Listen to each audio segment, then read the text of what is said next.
Tem um livro que eu sempre recomendo para os meus alunos que é Faça como Steve Jobs. Nesse livro, conta como ele se preparava para apresentar o novo iPhone, o novo MacBook. E lembrando, dava uma fila de espera de pessoas querendo ouvir Steve Jobs falar. Aí a pessoa fala, nossa, mas ele era um comunicador nato, né? Ele nasceu com esse talento. Gente, é só você assistir o documentário dele ou ver o livro. 2 meses era o mínimo que ele se preparava para cada apresentação. Já aconteceu com você claro, né, não a Tati de hoje, mas a Tati que estava começando, de travar no palco de alguma palestra? Travar total, não, porque eu me preparava muito. Inclusive, as primeiras vezes que eu tava muito insegura, eu falo o que é bom, é essa frase que eu sempre digo. Tá com medo? Se prepara antes. E depois vai com medo mesmo. Porque a primeira eu tava com tanto medo, até brinco, pessoal. Eu falei assim, alguém aqui tem intestino preso? Se tiver, vai fazer palestra. Que solta o intestino total, entendeu? Eu tava com dor de barriga, assim, eu não saía. Eu falei, meu Deus do céu, o que vai ser de mim no palco? Eu tô com dor de barriga aqui. Tava terrível. Só que eu me preparei tanto que eu tinha plano A, plano B, plano C. Sabe quando você coloca várias cartas na manga? Uhum. Tipo, nossa, se eu esquecer isso, eu faço isso. Se acabar meu tempo, eu faço aquilo. Se eu tinha me preparado para o que desse e viesse, sabe? E, claro, eu sempre ensino as pessoas a palestrarem com slides. Não porque você precisa ler o slide, até porque não pode vir textos, tem que ser muito mais imagem e uma palavra. Mas, assim, o slide ele é muito mais para trabalhar os 5 sentidos. E dentro dos 5 sentidos, ele também serve para ser tópico. Ah, se eu esqueci o próximo tópico, eu olho pro slide e tem ali o tópico sequencial. Principalmente para quem tá começando e dá um baita suporte, né? E uma coisa que eu faço, que é um segredinho aqui. Quando eu vou palestrar com slide, hoje eu já consigo também palestrar sem, mas no início eu recomendo demais. No slide, a cada X tempo, eu coloco ou um vídeo ou alguma coisa que me permite também dar um respiro e beber água. Porque não tem coisa pior do que a pessoa tá no meio da linha de raciocínio dela, falando um negócio importante e tal, aí ela para de falar.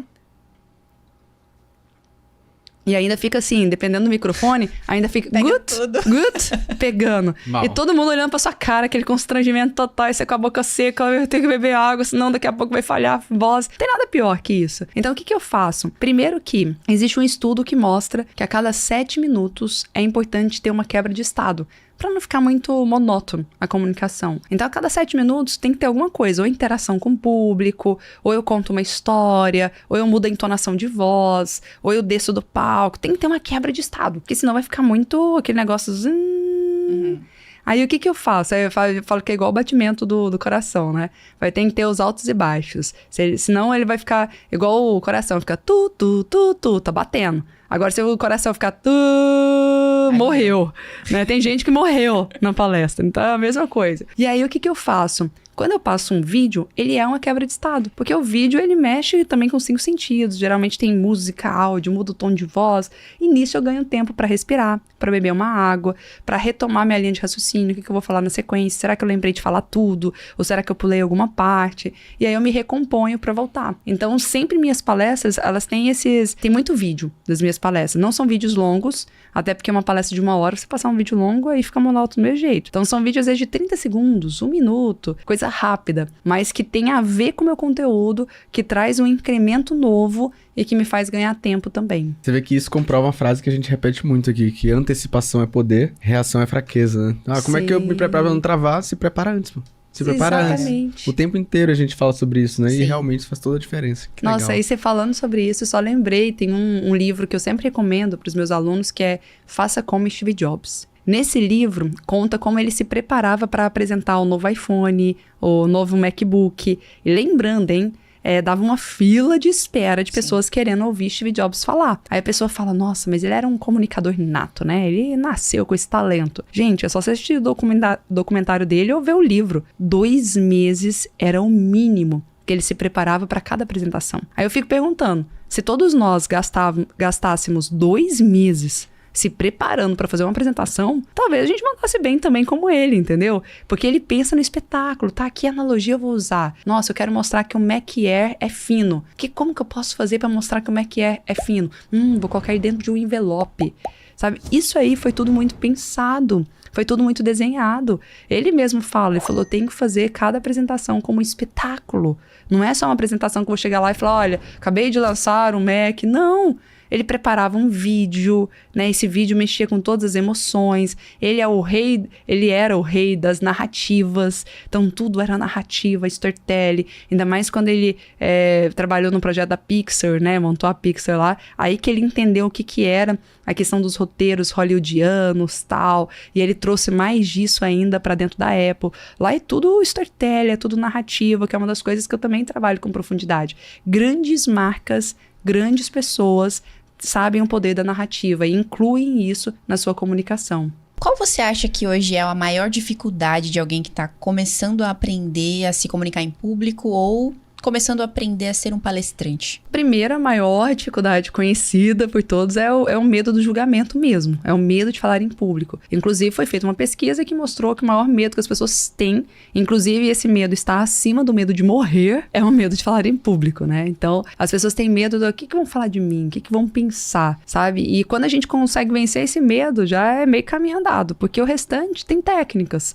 Com as técnicas certas e com a prática, você consegue, né? Aí, o problema também são daqueles autoconfiantes. Tem gente que, eu não tenho medo de falar em público, não. É super autoconfiante, isso é ótimo. Só que aí a pessoa não se prepara nada, né? E aí faz um negócio muito meia boca também. Então eu falo que tudo em excesso, a diferença entre o veneno e o remédio é só a dose, né? Tudo em excesso é ruim. A autoconfiança demais é ruim, mas medo demais é ruim. Então você tem que chegar ali no meio termo para realmente buscar as técnicas certas e dar um show nos grandes palcos. Então acho que esse é o primeiro item que a pessoa precisa vencer mesmo, é o medo. Né? Depois, ela tem que vencer a questão aí com a técnica e a ajuda. Os vícios de linguagem, que é muito comum. Então, principalmente quando a pessoa não se preparou tanto e quando ela é insegura, ela vai deixar isso transparecer por meio do né? Ou outro vício de linguagem muito comum. Tá entendendo? Tá entendendo? Entendeu? Ou então, até aqueles ruídos que poluem a comunicação, como E esses ruídos é porque, geralmente, o período de silêncio, ele é constrangedor. Por exemplo, esses 2 segundos que eu fiquei em silêncio, é o momento que você fala, o que aconteceu, né? Será que bugou aqui o sistema? É o momento que provavelmente quem tá em casa e assistindo vai olhar pro celular e falar, peraí, travou aqui? A internet falhou? Chama atenção. E aí, é por chamar atenção que o momento de silêncio deve ser valorizado. A gente tem que escolher momentos pontuais para dar uns 1 a 2 segundos de silêncio, faz parte do jogo. E aí, os momentos mais bonitos, que é o momento de silêncio, as pessoas substituem por que é o momento delas pensarem o próximo passo, porque é constrangedor o momento de silêncio, e elas ficam pensando com ruído. Então, só da gente limpar um pouco mais a comunicação, também já traz uma estética, uma beleza maior. Falei que eram aulas e foram aulas. Muito conteúdo aqui. Você não sabe as coisas que você destravou aqui Nossa, dentro. Nossa, total. Ai, total, brilhou, com certeza. Brilhou.